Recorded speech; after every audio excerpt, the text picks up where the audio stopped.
Le taux d'usure. Vous en avez entendu parler au journal télévisé, à la radio ou même de la part de votre banquier. Mais vous n'avez pas bien compris ce que c'est, au juste.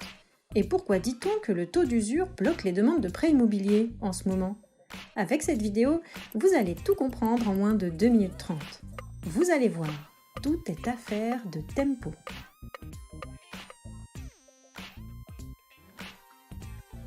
Le taux d'usure, c'est le taux au-delà duquel les banques ne sont pas autorisées à vous prêter d'argent. Sa mission, protéger les emprunteurs d'un taux immobilier trop élevé et leur éviter un crédit qu'ils ne pourraient pas rembourser. Il est fixé par la Banque de France.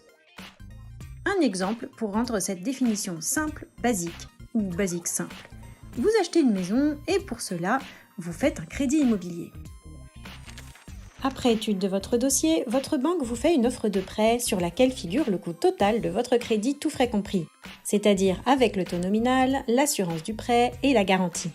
Ce coût est exprimé à l'aide d'un taux appelé le taux annuel effectif global ou TEG pour les intimes. Ce TEG proposé par la banque ne doit en aucun cas être supérieur au taux d'usure. Sinon, le taux est dit usuraire et c'est interdit par la loi. Article L314-6 du Code de la consommation, soyons précis. Le taux d'usure est donc un rempart contre les crédits trop chers, c'est-à-dire non adaptés à la situation des emprunteurs. Mais alors, pourquoi dit-on que le taux d'usure bloque les crédits immobiliers? En résumé, à cause de son mode de calcul. Vous allez voir, le calcul du taux d'usure, c'est pas compliqué. Tout du moins son principe. On vous explique.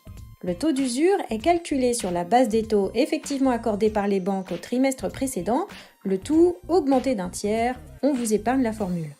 Il change donc tous les 3 mois. Mais les banques, elles, changent leur taux tous les mois pour se montrer attractifs pour leurs clients tout en s'adaptant au contexte économique. Or, le contexte actuel est marqué par l'inflation. Conséquence, les taux grimpent. Conséquence numéro 2, le fameux TEG de tout à l'heure a tendance à souvent dépasser le taux d'usure. Un panneau stop qui bloque les demandes de crédit.